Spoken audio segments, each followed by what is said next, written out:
I'm Matt Hanna. And this is Horror Hour with the Hannas, where we talk about all your favorite horror movies based on horror video games that aren't exactly based on horror video games, but just have the same name. Wow, that was beautiful. Also, I'm cracking a drink. It's Cinco de Mayo. Woo! We had margaritas and queso, and we're going to make some empanadas and enchiladas after we finish recording. So it is a fun day. And let me tell you, those margaritas were needed to talk about this movie. Oof. I think they were just needed based off our lives recently in general. True. I love a margarita.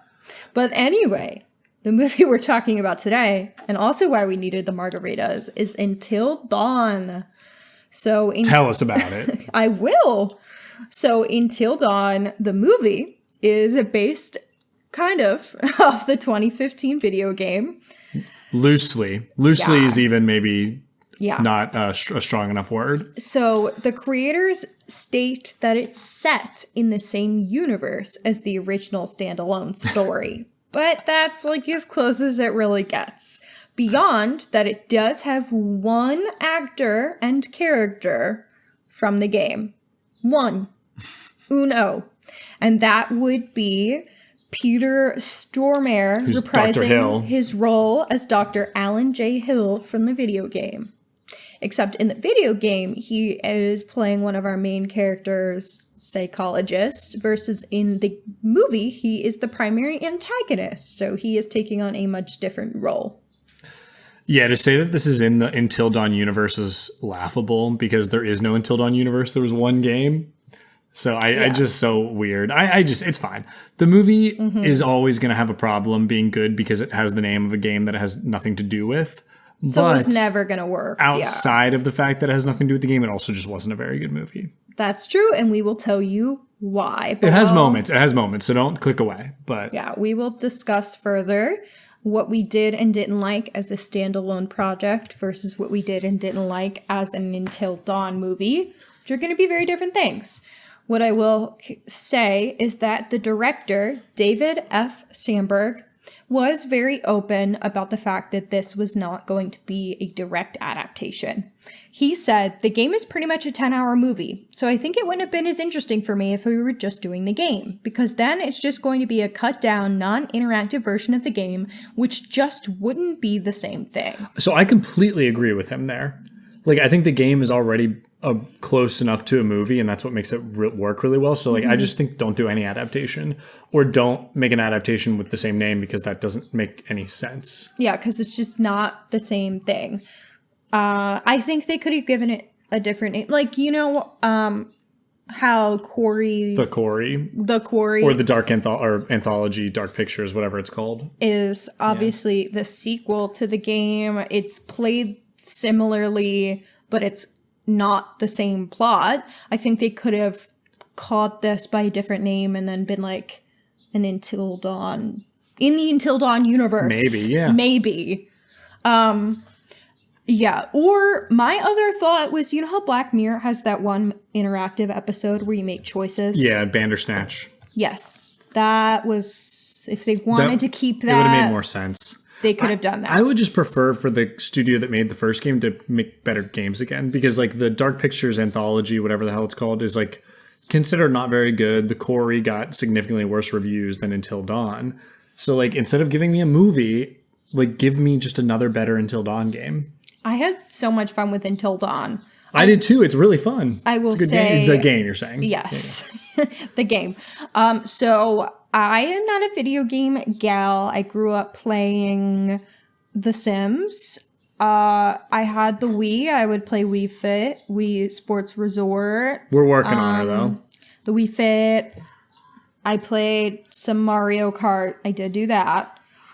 But that was kind of the extent of my video gaming until Matt was like, we are playing Until Dawn. This will be a fun couples activity.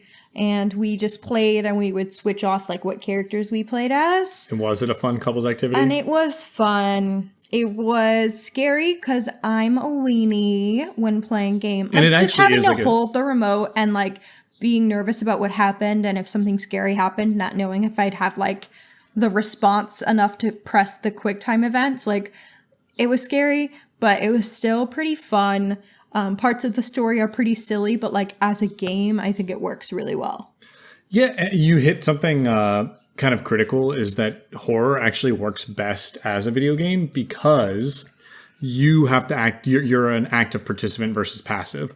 Horror movies are great, but you are passive. You don't have to move forward, where in a game, you have to be the one that chooses to be scared, which is, I think, actually works way better. Nikki Jakey on YouTube has a really, really good video about this. So I will go watch that if you want. Okay. Thank you for sharing and shouting out another creator. Oh, he's huge. So yeah, so he didn't need the shout out, but he got it anyway. I will say we did ask a lot of our followers what their favorite horror video games are. So before we continue, I will share some of those since we're on the subject. And can you guess what the most frequently said game is? Horror game? I would have guessed like Silent Hill 2 or Resident Evil 4, but you told me beforehand that nobody picked those. Nobody said either of them. Okay, so our friend Anna on Instagram, Annabelle11, said, "Does Fallout count?" No, it does not. Sorry. Fallout is an RPG. Yeah, I'm not sure. It has horror elements, but not a horror game. It appears she has not played that many horror games. Which Fallout, anyway? We talking... I don't know. That's all it says. Dairyland Frights and Rick's Horror Review Show both said Dead Space. Good pick. Brit from the podcast 1001 by 1. Her Instagram name is Brits by Hobnob, which is really funny. Said the Resident Evil 2 remake, Mr. X gets me every time. Played it, also good pick. Horror Cafe podcast also said the Resident Evil 2, but they said OG and remake. Paranormal in Pennsylvania said Dead by Daylight. All right, calling out David and Sarah, not a horror game either. It's a asymmetrical horror. It's hardly a horror game. It's fun, though. They also said Phasmophobia. That game, I played 1 hour of it and had brutal nightmares and never played it again. Beautiful. So good pick. That's a horror game. And then 13 Degrees of Scream said Until Dawn. Good pick, good pick. On TikTok and Blue Sky, we got less responses, but on TikTok, Malevolent Nuzzler, which I think is a really, really funny name, said Dead by Daylight, which you already shit on as an answer. That's funny. It's just not a very scary game. It can be, but it's kind of a goofy game, but, you know, it's fine. And our friend on Blue Sky Movie Postmortem Podcast said, I don't really play video games anymore, but I still remember being so scared by the sound that played when Jason showed up in this game. And then they posted the cover of the Friday the 13th, the NES 1989 one? Wait, this game is like considered atrocious, so that's really funny. It's like a really awful video game, like a classic NES terrible game. That's really funny. What a shout. We love that. So, yeah, those were our responses. Matt, what would your answer be? We all know, like I said, I haven't played shit. I have to think about this a lot, and I was kind of saying earlier that in my head, I think when people talk about horror games, they specifically are talking about survival horror. Like, so Until Dawn, in my mind, would not be something that I would come up with for a horror game, surprisingly. That's ridiculous since it's a horror I think game. you don't know the landscape of games that well, so like that's why there's this difference. I think I love Resident Evil 7 in terms of scares. Like, I think that's one of the scariest games I've ever played. I always got to shout out PT, even though I never got to play it. PT is like the scariest game ever made, and it's only an hour and doesn't exist anymore. Yeah. That is sad that we never got that. Pretty much the whole Resident Evil franchise, well, not all of it, but a lot of it, like 4 and 4 remake, 2 remake. I never really get to play the originals that much because I'm young. I'm only 29. But overall, like, yeah, I like horror games. Alien Isolation. That's another one. That one scared the shit out of me. I had to stop playing. So that's how you know it's good. What was it that your friend said to share? Alan Wake 2. Okay. Can't be said to share that. I've heard Alan Wake and Alan Wake 2 are very good, and they kind of fit the survival horror genre more. I was kind of surprised no one said The Last of Us because it's a survival horror adjacent, I would say. Yeah, well, I was surprised no one said it, especially since the season 2 is airing right now. Also, a lot of people wouldn't consider that game horror. I do. Yeah, it's more action adventure. Adventure's loose. It's action. Okay. But Well, I consider it horror, and I didn't play it because I'm, like I said, not good at video games and a weenie. But I watched Matt play both games, and they're great. I really, really enjoyed them from just like viewing them. So shout out from me Shout out for to The Last of Us. And all The Last of Us 2 haters out there, you can, I don't know. I understand. You're not a nice guy. That's what I'm saying. The scene is hard. It's a good game. But you just got to look past it and pony up. Pony up. Yep. Oh, that's a good way to put it. So we've talked about other games. Until Dawn, what do you think as a game, before we get into movie talk, makes the game so special? Ooh, okay. I love this question because I have a lot to say. Yeah. So I never played Until Dawn Make sure to take breaths so I can respond if needed. I never played Until Dawn until about a decade after it came out. I knew a lot about it because, it's a decade old, and I got Hannah to play it. And by about a decade, he means literally it was a decade. Yeah, we played it on the PS4. I think it is aged like a fine wine. I actually think it is better now than it was when it came out. And reason being, it scratches the same itch something like Cabin in the Woods does, where it is or even Scream does, where it's like a perfect parody of the genre while also being a really fun horror game and story. So like, I love how it has this really funny mix of both like old slasher camp, the Saw franchise, creature feature, and also is scary at the same time. Oh, psychological horror. Don't forget that too. Like, it has all of these things in there that work really well. Well, it both critiques, makes fun of, and also has a ton of reverence for the genre. And it just really works for me. I really, really enjoyed playing that game a lot. I giggled throughout, and then there were also times that I was like terrified. Throughout. Yeah. You also got to shout out that the butterfly effect system they did was pretty damn good. It's really cool. Even if it's like limited, it's still less limited than most butterfly effect systems. And I think that they did a pretty damn good job. It was really cool because like you could actively see the difference in what you did and how that impacted the game. And there are games that have done it much better, but like for the time, pretty damn good. And for like what it's doing as a horror game or a horror parody game, it really is fun and it works. Characters are great in this. They're such good archetypes. Yeah. Again, it's such a perfect parody where the characters aren't annoying, but they fit all those archetypes perfectly for you, you know? And I don't know. That's all I can really say is that it made, as a horror fan and a fan of like a lot of different genres of horror, I found myself smiling ear to ear a lot while playing the game and like laughing about what they were going for. And that's why I think I'm saying it aged even better, because I think 10 years after, you kind of see it as a parody better. When I think it came out, people saw it more as a horror game than a parody. At least that's how I felt. So maybe I'm also just have grown, and so my tastes have changed. Fair. But I had a lot of fun too, like knowing it was Rami Malek, and also the character design looks exactly like him. Well, it's almost everybody, and it looks exactly like they probably did mocap, right? Jordan Fisher too, because I'm a Broadway nerd. And we've seen Jordan Fisher on Broadway. And so, like, seeing him in the game was really fun. Like, putting that together. And don't forget Hayden Panettiere. You remember her name is? Hayden Panettiere, I think, is at least how I said it as a youth. So that was cool, too. Like, having just that small detail of, like, I know him was really fun. And, yeah, I think all of the performances and the game itself is really fun. Well, the Corey has David Arquette and Ted Raimi, which are like actual horror legends. So. Yeah, which is really cool. So we got to get through that one now, even though it's not as good. Yeah. Supposedly. Really, really cool. So, yeah, that's our thoughts on the game. We are very pro. We had a lot of fun with it. There were definitely moments that we found it fairly scary. I'd play it again, honestly, even though we did like mostly perfect. I messed up at the very end. Yeah, I Sam killed. Matt play at the end because I got too scared that I would screw it up. And I messed up the hold still challenge.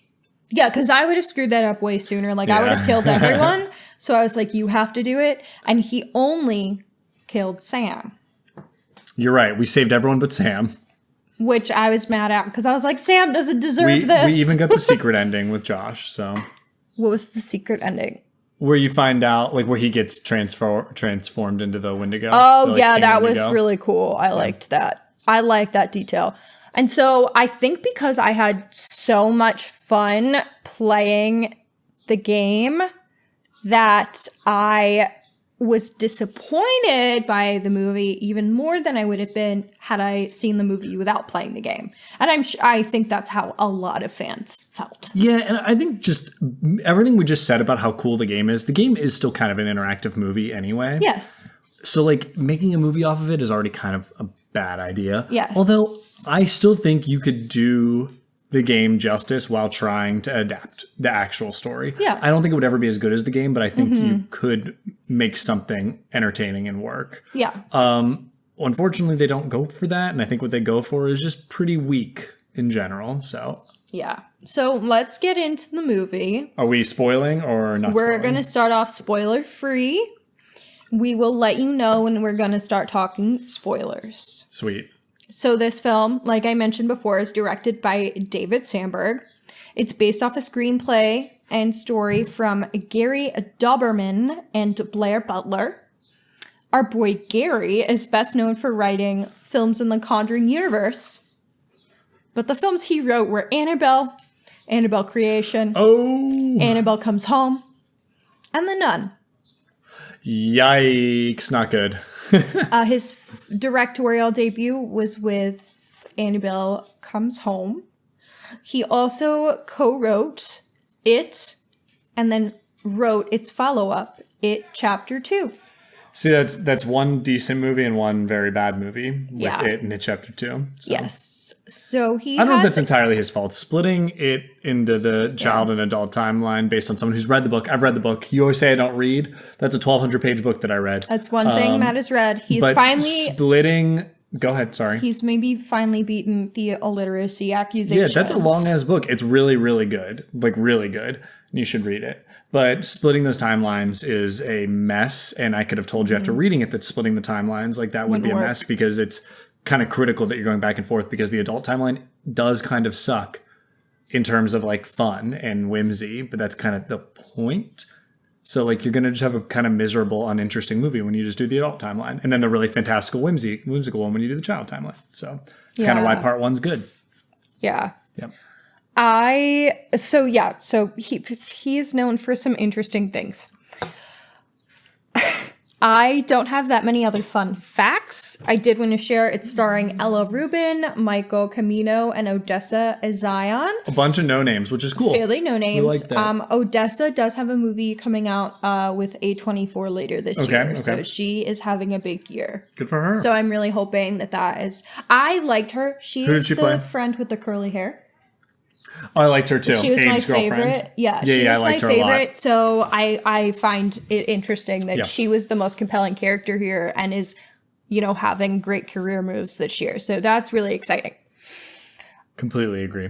So, Matt, let's get started with actually discussing our thoughts on the movie. Spoiler free. Okay. Right away. Movie looks good. I think some of the nighttime shots were actually, during daytime, I thought it looked like what I joke about looking like a Jared commercial. Mm-hmm. But once it got to be nighttime, which is when most of the movie takes place, it was lit quite nice. I thought it was pleasing to the eye. Mm-hmm. So that was a good thing about it. From a plot standpoint, I have to separate entirely from Until Dawn. And I think that's what's we already really bitched about that enough. Yeah. So I'm just going to talk about it as a movie. It has a fine setup if you're separating it from the game. And I think it has actually some kind of brilliant moments.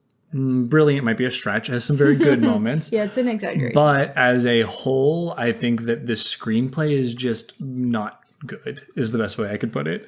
It is a very weak screenplay that I found that while I was watching that a lot of stuff that I thought was good was left on the cutting room floor, which we'll get into spoiler zone. But that's my main takeaway is it's just not a very interesting movie, but it has interesting moments. And I think had they focused their efforts on those, we could have had something more interesting and something more good. More good. More better. gooder. We could have had, more better. The better movie. And And we'll get into that again when we get to that point. You sounded like Mac from Always Sunny. I know. More better. It's the Summer Seat Crush I'm drinking, so I might get another Ad for Summer Seat Crush. They should give me some money. They are. You can only get these in like Eastern Pennsylvania. They're really good though. Fun fact, since we're talking about it, they're so fucking good. I will grab another one just because you brought it up. And they're from a specific distillery in Pennsylvania, or brewery, I guess, in Pennsylvania. Ashland Distillery. Yeah, they're so good. Highly recommend. They're like a better High Noon, and I love High Noon. So high praise. Good luck getting them. I'm about to drink spicy mango. Oh, we haven't tried that one yet. We're gonna taste it on the mic. It's a little too spicy, but I like it. Anyway. Oh my god. Summer Seat Crush. Made me cough. Sponsor Sorry. Horror Hour with the Hanas. No, for real though. I should call them up. Oh, that's crazy, isn't it? It's good. It's just like actually really spicy. But if you don't like spicy drink, wow. It like hits you in the throat. It hit me in the face. Okay. The prickly pear is my favorite. So me too. I like passion fruit and tangerine though a lot. All right, too. Sorry. So Summer Seat Crush sponsor us. It's getting blocked out. They don't want it. That's crazy. Oh, here we go. TikTok said no ad Summer for Seat you, Crush. bitch. All right. Okay. Yeah, we're gonna get like in trouble for drinking alcohol on TikTok. Who's to say? Okay, so Until Dawn. Yeah, Until Dawn, the movie. Tell us what you thought. Spoiler free, Hannah. It wasn't good. It wasn't good. We said it wasn't terrible. It was not. I mean, there are movies I disliked way more this year than this. It's just bland, but a couple cool moments that then they don't go anywhere with, and then you're more sad because they didn't go anywhere cool with cool moments. But go ahead. So what I would say is that obviously it's taking a total detour from the game. So if you like the game, you're not getting that at all. So that was my first thing that I really had to I assumed from the trailer, and I really had to deal with that to try and get into what the movie was doing. I think the setup is fine, although kind of uninteresting. Basically we know it's a Groundhog Day style movie, and they even acknowledge it. That's not even what I'm saying. Oh, sorry. Basically, they're trying to find this girl, this girl's sister went missing, and they can't find her. She hasn't come back for a year. They're trying to look for her, yada, yada. So interesting enough concept, but I don't think we care that much because we don't know their relationship. We don't know the sister. We don't know the sister who's looking for her. So I feel right off the bat, I just wasn't super engaged. And the friends all kind of seem like they don't want to be there, which is interesting, but also it doesn't endear you to them either. So we finally get a clue, and then yada yada, cool. They end up in the area where they have the repeat days. So we're basically getting a time skip, time jump movie. We haven't gotten a million of those before. And hey, some of them are good, all right? Yes. We got obviously Groundhog Day. We got, what was the one with Andy Sandberg? Another Sandberg. Palm Springs. I love Palm My Springs. D&D campaign was a one-day Groundhog Day thing, and it worked really well. So I've been telling Matt, if anyone wants to hear about my DMing D&D campaign, I did a Groundhog Day thing. It worked. So. I've been telling Matt he needs to write up his details for the Groundhog Day campaign and sell it. Oh yeah, I'm sure. The OGL cracked down on me. $2 ebook, bro.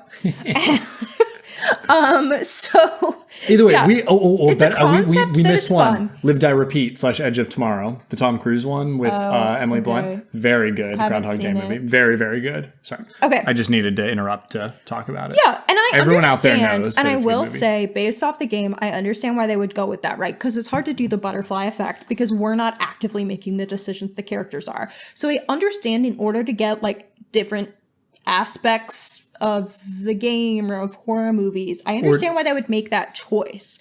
And what I do think is fun is that they do use every day that the characters repeat to introduce new types of horror villains. And that was a part of the movie that I thought was good. And I was okay, here we go. Mm-hmm. Right? The issue was they also kept the villains from the previous days, which were no longer interesting or scary. It felt like we should have had a new genre every day, which would have scratched the itch I was talking about earlier. That's the kind of parody of the genres. Yeah. We should have had a new genre every single day instead of repeating. It's not every day. Yeah, and we also at some point, I don't think this is a spoiler, they basically just skip over 8 days. Yeah. And it's like, so we basically got like 4 interesting days, hardly interesting days, and then we're at the end of the movie. Which is another frustrating part. And the skip through, they kind of try and do it fast by doing like a found footage bit, which I like in theory because it's a play on found footage. And I think the found footage scenes are the scariest part of the movie. And I screamed out loud like a little bitch at the movie theaters. It was so during the found footage. It was so embarrassing. I was like the only person in the theater who had any reaction to anything, and I felt horrible about myself. So that sequence was good. However, I agree that it just kind of felt like a means to get through more days, and then to be like, we've been through so many days, but we didn't really see it or experience it. I totally agree. There was the best scene in the movie was during the found footage bit. Mm-hmm. And if you're going to do that and have your best scene of the movie be a found footage bit, then like maybe you should have made a found footage movie. Like maybe, I don't know. Maybe we get our director up in that. So yeah, I didn't love that. I also feel like this movie really tried to play on certain tropes that I don't think worked for this particular movie. This movie really tried to play on the found family trope. Like, family isn't just your blood. Family is the people that you have in your life. And I like to call that the Fast and the Furious trope. Yeah. Except it wasn't as good. Family. Yeah, so I found that the friendships weren't developed enough, and I didn't like a lot of the friends, so I like didn't give a shit. And the one friend blatantly just like didn't care to save the rest of the friends. So it was like, I don't buy that you are a found family. This guy doesn't even care about you. It felt like they were trying to shoehorn something in because they're like, all right, we have nothing to say, so let's just throw this in here. Yeah, I feel like I had nothing to say, so it was like, this is something we could say fairly easily, maybe. But it's hard, like, you don't buy it. It also just, I feel like some of the stuff that it tried to do, some of the scares were cheap, and some of the plot points were just like not fleshed out enough at all. And that is I think one of the major flaws for me, is that if you're going to introduce things, even whether it's different from the game or not, I don't care. That's fine. I understand why you went different. You have to actually flesh them out and make them make fucking sense. And what I think the movie tried to do is it tried to pull things from the game, but it didn't make sense in the context of the movie. Even just having Dr. Hill there, like, doesn't really make sense. Like, they didn't tie it in that well. Yeah. And it's kind of a shame because the actors aren't bad. They're doing what they can here. Yeah, I don't shame any of them. Yeah, and like I said, it looked fine, and there are moments of good scares. It's just kind of a weak movie. It kind of feels like some corporation, I don't know who produced this, was like, "Hey, we need an Until Dawn movie. Who's gonna take one for the team and make this slop?" Yeah, and and like it is close to breaking through being just straight up slop, but unfortunately, it is. It just doesn't get there. It kind of just is some slop. I also think there are things that they didn't flesh out.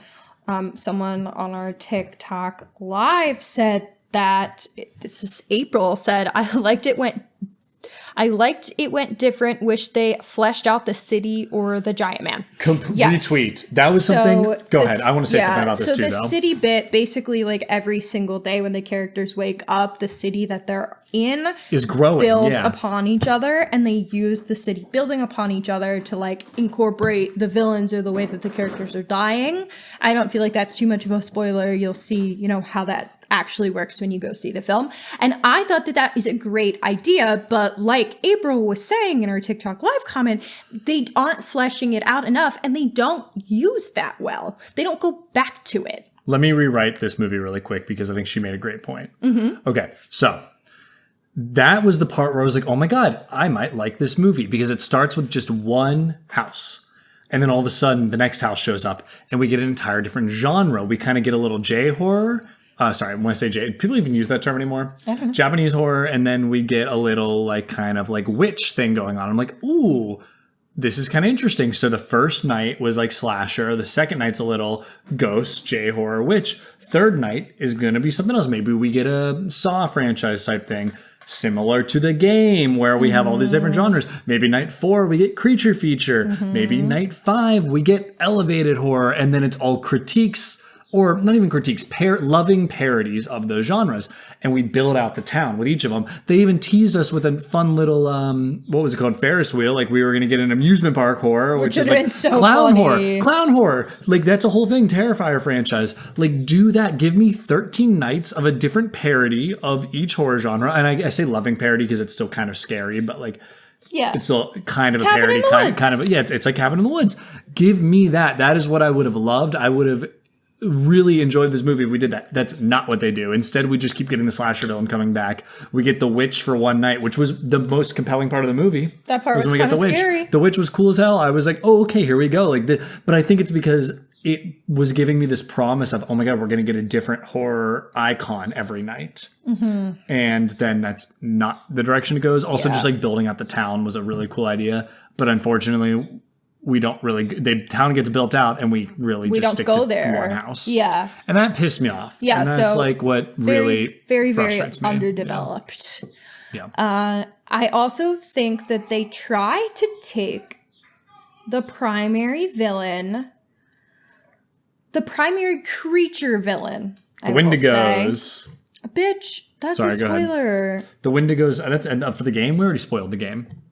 The Did game we can't say that? you can't spoil the game because all of the characters could die. None of the characters could die. There's all these different ways you can go depending on how you play. Fuck you. So in the movie, they try and take the Wendigos, except I don't like how it's developed in the movie because we don't know what they are or how they work very well. And then when I think they do try and explain that, I just don't think it ties in super well.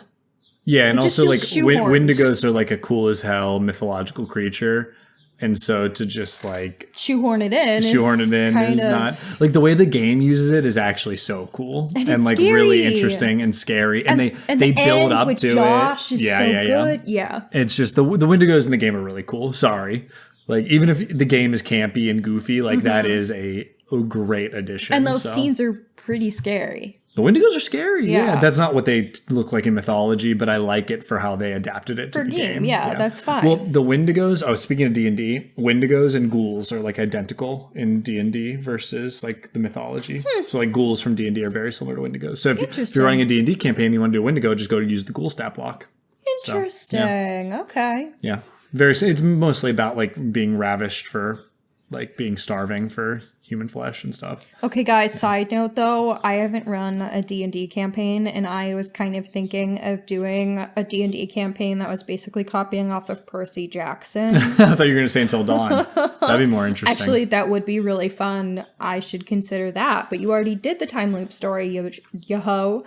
Yeah. So you already did that. I meant Until Dawn the game. Yeah, you're right. 'Cause this movie is silly. Honestly, this movie would make a cute D&D campaign. Let's be real. Everybody should try that instead. Okay, fine. Instead of a movie, write your own D&D campaign about Until Dawn. Okay. Anyway. Yeah, D&D. We'll bring up D&D a couple of times for fun. We haven't talked about it on the pod much, so. That we play D&D? Yeah. Yeah. We're basically professional D&D players. We're playing D&D this Thursday. Hell yeah. All right. I'm a cowboy. Can we and a man. start spoiling this movie, please? I don't even know if I have that much more to say once we get to spoilers. Yeah, I think we can go for it. So right. we are now going to enter the spoiler zone. Now we're entering the spoiler zone! Ladies and gentlemen, welcome to the spoiler zone. After this point, you're going to hear some things that you might not want to hear. Sweet. 15-second summaries? Yes, 15-second summaries. All right, 15-second summaries. I'm ready. Go ahead. I would have rather been watching The Cabin in the Woods, but also this movie made me want to rewatch Evil Dead 2013, so we should do that. Okay. That's my 15-second summary. Okay. It really gave me the feeling of what I want. Like, I don't know why. It made me think about Evil Dead 2013. Well, I remake know a lot. why. Why? There's a couple scenes that are giving Evil Dead. Yeah, that's probably why. Well, Why. Well, also Cabin in the Woods is very much an Evil Dead parody in a lot of ways. Yeah. It's parodied a lot of things. Yeah. But you've never seen the Evil Dead remake, and it's really good, and you should. So let's watch it. Okay. Call me out. It's very good. And everyone on TikTok agrees when I said that it was a movie that I love that a lot of people hate. Apparently not a lot of people hate it. I always thought people had a problem with it, but it got us a lot of views because I said it, so whatever. It's a great movie. I'm glad everyone enjoys it. We're all on the same team, although I don't like The Shining. Sorry. Also, I'm going to say, based off our TikTok presence, we made one video and I said that a movie that everyone hates that I love is Barbarian. And everyone in the comments was like, everybody loves Barbarian. And then a bunch of people. And then we made another TikTok that was like, what is the scariest movie of the last decade? And one of our friends said Barbarian. And then everyone in the comments for that one was like, Barbarian sucks and it's not scary. So make up your minds, TikTok. Anyway. Yeah. All right. We're all over the place. All right. Let me read the whole plot I didn't description. do my summary. Oh, my bad. Yeah. 15 seconds. You ready? You have one? Go ahead. Friends who are found family, but not really family or barely even friends at points, relive the same day over and over until they escape in a rather undramatic way. You know what made this movie really good? If Dom Toretto from The Fast and the Furious drove a car in and saved them. No, he just drove a tank through the house and then ran over a Wendigo. Ran over Dr. Hill with his 10-second car. We still need the Malignant Fast and the Furious Harry Potter tie-in sequel. Malignant Fast and Furious could actually have a crossover. Just saying. Everything else, no. But that could happen. Okay, let me read this plot description. Here we go. Let's see if the Summer Seat Crush talks me through this. Okay. Clover, her ex-boyfriend Max, her friends Nina and Megan, and Nina's boyfriend Abe are retracing the whereabouts of Clover's missing sister, Melanie. The group stops by a gas station where Melanie sent a video from, and Clover meets the station attendant, Hill. He claims that the people tend to go missing on the road towards a mining town called Glore Valley. The group travels to the town, but heavy rainfall forces them to seek shelter at a visitor center. In the visitor center, Abe finds a wall filled with posters of missing persons, including Melanie's.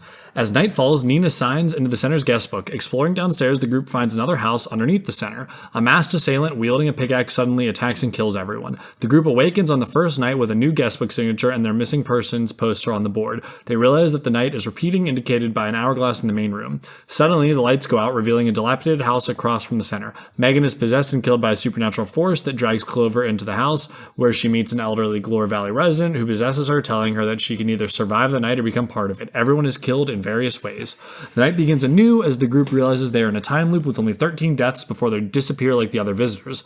They barricade themselves in the bathroom and drink tap water, which causes them to explode. As Clover perishes, she sees Hill, who reveals his involvement and urges her to keep moving. Starting the night again, Clover vows to uncover the truth about Hill and Melanie. An argument arises between the group and Nina, who, angered by Abe's attempt to abandon them, stabs Abe with a pickaxe. While Clover, Max, and Megan explore the woods, Abe and Nina are murdered by the masked assailant. The three are attacked by Wendigos, resulting in Megan's death. Clover and Max meet Melanie, who has now turned into a Wendigo herself. Heartbroken, Clover tells Max to kill her so they can start the night again and learn more. Max slits her throat and then drinks some of the water that causes him to explode while he curses at Melanie.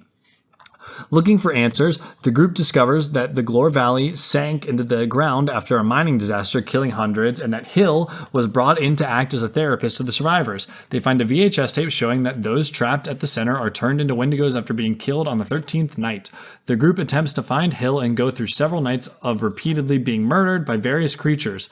Clover awakens on their 13th night, where the group's bodies start deteriorating into Wendigos. Megan is also missing, and the group discovers she survived a night and has followed Hill into a set of tunnels. Ready to confront Hill, the group follows Megan's trail, fending off the Wendigos. The masked assailant ambushes them, and Clover splits from the others to track down Hill. After a confrontation with Melanie, where Clover is forced to kill her sister, she finds herself at the sanatorium, where Megan is trapped in a room with a Wendigo. Clover confronts Hill, who reveals he is running experiments, and the creatures faced are part of the manifestations of Clover's depression and fears. Hill places his coffee on the desk, and Clover moves it under dripping lethal tap water, and he explodes after ingesting it. She retrieves the keys and frees Megan. The group flees through the tunnels, pursued by the Wendigos. The group manages to escape the tunnels in time as the sun rises. Now free from the time loop, the group drives away from the center. Oh my god. Oh my gosh. Oh my god. That was so hard. God. The summer seat helped me get me through that, but I stopped comprehending about halfway through. Yeah, that was a long plot. Okay. Nothing scarier than a long-haul flight that leaves you feeling like a sleep-deprived zombie. That's why we're partnering with Vital Spring, the ultimate electrolyte and mineral replenisher designed to keep travelers hydrated, relaxed, and well-rested, even at 30,000 feet. Inspired by a 500-year-old mineral spring, it's packed with essential nutrients like magnesium and calcium to help fight dehydration and improve sleep. Don't let jet lag turn you into a horror movie victim. Grab Vital Spring and travel like a survivor.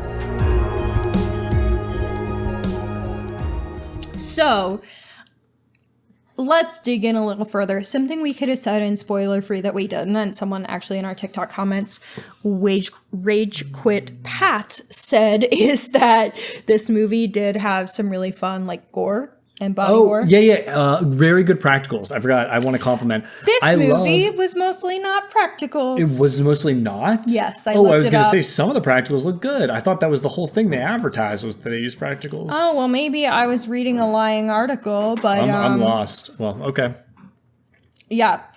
Apparently the Wendigos were definitely practical. Apparently most of it was VFX. What? Okay. Maybe I read something it was that good was VFX then. Fake. But yeah, I thought a lot of the body horror sequences look really good. It was like a lot of it felt like really ooey gooey in the best way. I thought that was probably the most well done part of the movie. For sure. Yeah. It's like I kind of just wish that they got to write whatever script they wanted and not tied it to Until Dawn. Yeah, like I would watch a movie that this maybe director made that was kind of doing a more body horror anything, because I think that those elements were done the best. Yeah. So yeah, all right, shout so out for that. let's talk. We already kind of mostly talked, I think, about what we dislike. Is there anything in the spoiler zone that we can talk about from a dislike perspective, other than it's just kind of a mess of a screenplay still, and that like unfortunately the overall story is like kind of just not very interesting. Messy. And I already told you how I'd rewrite it, and I stand by that. Like, make this a true parody of the horror genre, and I'm not talking scary movie parody, as I've said before. Make it a Scream style parody or a Cabin in the Woods style parody, which is what it felt like it should have been. But what are you thinking? What can we talk about in the spoiler zone that we haven't already chatted about? Honestly, I feel like it's hard because most of my thoughts are out there. I would say that. So the reason why they're going is because our main character Clover's sister is missing, but like we don't get much resolution for that, and I think that's stupid. Oh yeah.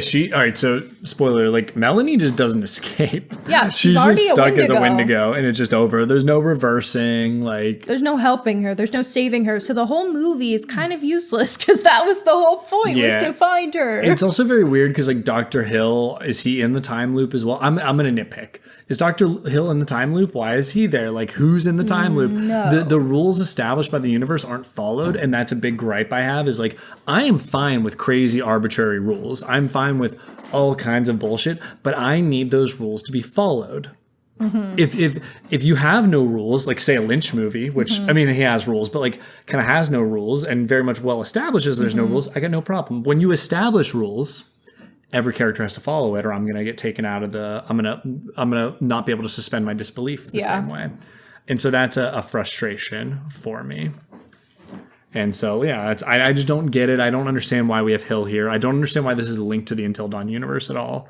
I also hate that I'm talking about the fucking Until Dawn universe, like the MCU. There's no Until Dawn universe, all right? But like, there's a movie called Until Dawn. There's a game. No, we should. Just give me another Until Dawn game. That's fine. Yeah. Give me another. Well, a bet one that's better than the ones that they made later. So.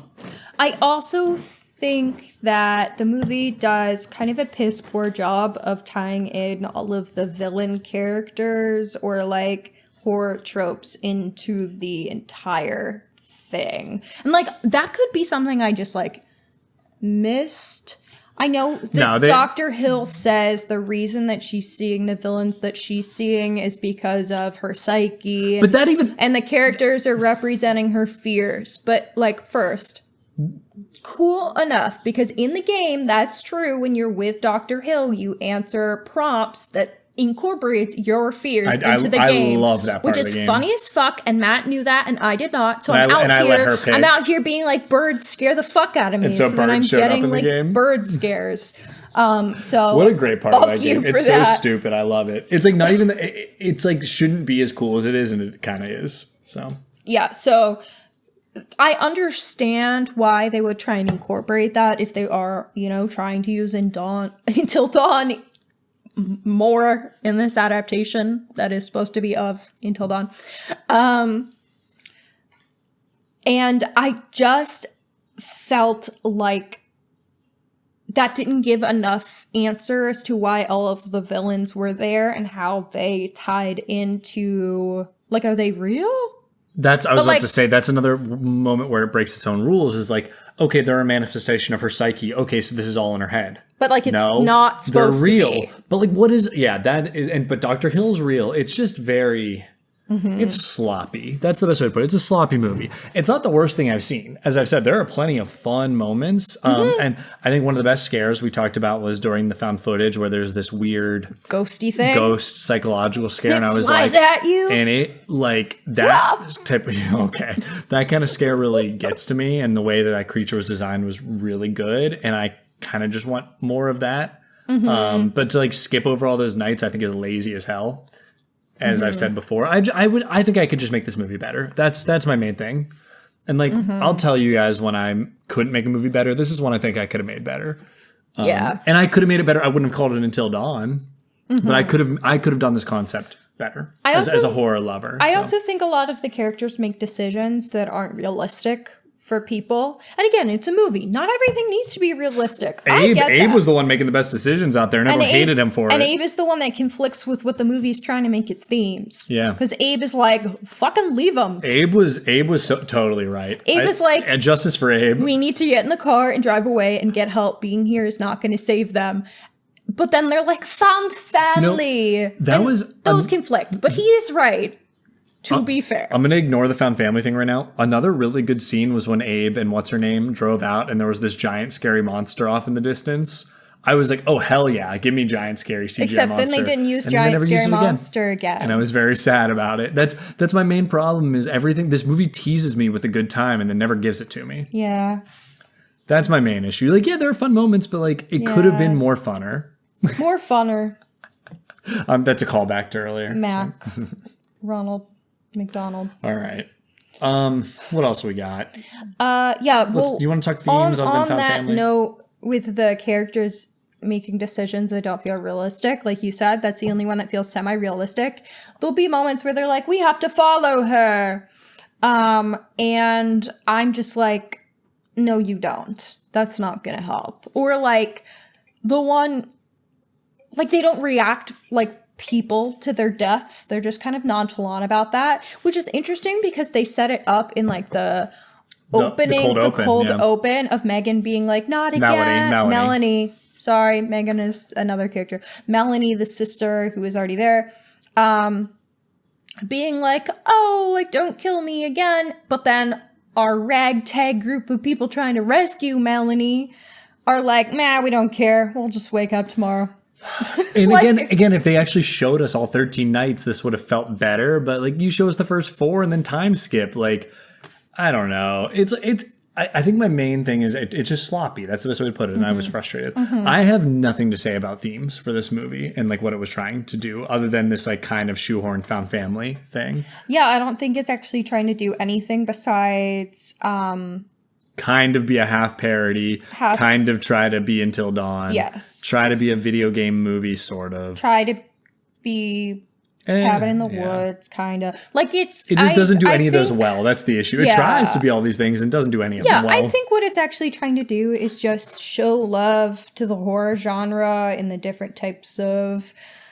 But it doesn't even do that well. I'm sorry. I'm talking shit. Yeah. And it's funny because I literally, this is probably like about in the middle of the horror movies I've seen this year, which is very funny. Like maybe middle bottom, but yeah, middle bottom. Hell, it's better than Death of a Unicorn, that's for sure. Yeah. Yeah. I truly don't know what this movie's trying to say. All right, wait, we got to respond to April again. April, you are correct. It wants to be found family, real family, and relationship drama. It's just not very good at it. That's my main thought, right? Yeah. It is going for these. That is its intent. I just don't. I think it's weak at that. Is that the best way to put it? We've said that already, right? Yeah. I ultimately think this is just trying to be like a sleepover movie. And I think people in our comments have also said that. Like, it's just kind of the movie that you're hanging out with your friends and you're just like chatting about life and talking shit and you want to put on a movie. But instead of this, why wouldn't you just put on Cabin in the Woods or Evil Dead 2013? That's all I'm saying. That's all. Or Evil Dead, or Evil Dead 2, or Army of Darkness, or Evil Dead Rise. Like, okay, so any of the Evil Dead movies. Matt says watch all of the Evil Dead movies if you want to have a sleepover. The first Evil Dead and the second Evil Dead. No, you know what? All of them. Maybe the honestly remake's a little darker, but the first three are great sleepover movies that I would much rather watch. So, I'm just saying that's the vibe I'm getting. It's giving the Disney Channel original of horror. That's a good way to put it. Or yeah, you know, that Sweet Life of Zack and Cody episode with the ghost was way scarier. I actually believe that firmly. With the comb, the brush. All right. We got anything else? You got favorite scenes? I know mine. I like the found footage scene where the little ghosty flies at me. That was very scary. That was the scariest part. Agreed. I'll name another one. I think the witch scene where they put her on the oxygen thing. Oh, that was really scary cool. That was really, really interesting. Yeah. And I think that was when I still had hope for the movie. And so I was like, you know what? Maybe this is going to be good. But when you're coming off of seeing Sinners in theaters last, this is also going to seem not fun at all. I wish I was just seeing Sinners in IMAX again. Mm-hmm. You know? Okay. Well, let's rate this thing and wrap. Tie this up. Matt's really like, I'm fucking done talking about this shit. It's totally fine. It's out of my brain though. I don't need to ever see it again. There are movies I would rather watch that it made me think of. But again, the positive is it made me want to watch these other movies that I like better. So it made me think of them. It made me want to play the game again because it was more fun. Well, we got to just play the Quarry. Yeah, the game is really good though. All right. Comment if you ever want us to talk or post clips of me screaming and being obnoxious playing the Quarry because I'm a weenie. Yeah, we can start a Twitch stream. I did hear it's not as good. I've heard that from everyone and their mother, but I'm committed. David Arquette. Can't beat it, you know? It's true. Gotta play game with David Arquette. It's true. All right. So let's rate this thing out of 10. Our friend suggested that we start rating movies on a scale of -5 to 5. We've been doing 0 to 10, and so like 5 is average, but he suggested if we did -5 to 5, then 0 would be plain average, so you could really 0 would be indifferent. Where like a dislike would be. I'll do both if you want. Yeah, I think that would be fun. Mine are going to be the same. Yeah. It's just going to be the same. Okay. On a scale of 1 to 10, this is a 4 for me. Mm-hmm. I think it's also hurt by the fact that I saw Sinners last before I watched it and that I really enjoy the game. It's a 4. It has fine moments, but it's overall a very weak and sloppy movie. On a scale of -5 to 5, it's a 0. I felt completely indifferent and on just whatever. You know, those are different numbers, though. I know. I should have given it -1. It would be -1. I don't dislike it, but it's fine. I'm very, very indifferent. Is how that's what I could say. Versus something like what did we watch that I hated? Oh, The Woman in the Yard would have been like a -3 or 4 for me. Oh my god. So, yeah. Oh my god. Okay, I would give this. I was gonna give it like a 4.5 out of 10, which and similarly, my brain said a -0.5. A negative. I can't believe you're doing decimals. I got to shout out TikTok again because Alex Burns says on the Night Swim scale, it is a 9. You know what? This is pretty similar to Night Swim in my mind. Like I said the other week that I'd rather watch Night Swim than The Woman in the Yard again. I'd rather watch Night Swim than Death of a Unicorn. So, you know. Honestly, Night Swim. Maybe Night Swim's good? No, it's not. It's not good. It's not good. However, but it has Wyatt. There were a few points in Night Swim where I was like, I can get on board, maybe. Yep. But if you haven't listened to our Night Swim episode, go hear what we talked about it. It's on Spotify. It's on YouTube. It's on all the platforms. It exists. 5 stars, like, subscribe, all that good stuff. Okay. That's hilarious, though. You're right. It might be a 9. Great comment. Night Swim was worse than Ghost Shark. Oh my god. I'm sorry. We're getting good TikTok comments today. The question is, has anyone seen Zombievers? Because I think is my gold standard.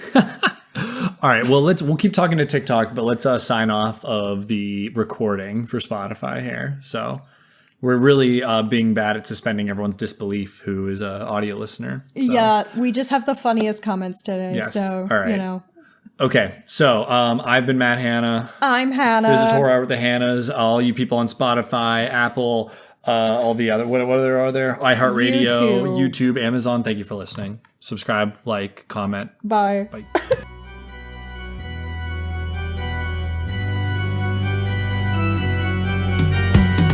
Thank you for listening to Horror Hour with the Hannas. Make sure to listen to future episodes on Spotify, Apple Podcasts, Amazon Music, or wherever else you can find podcasts. You can also find us on YouTube, where we post episodes and shorts. You can follow us at Horror Hour with the Hannas on TikTok and Instagram, as well as at Horror Hour on Blue Sky for more content. If you like the podcast, please follow and leave a review on your favorite podcasting app. Happy hauntings!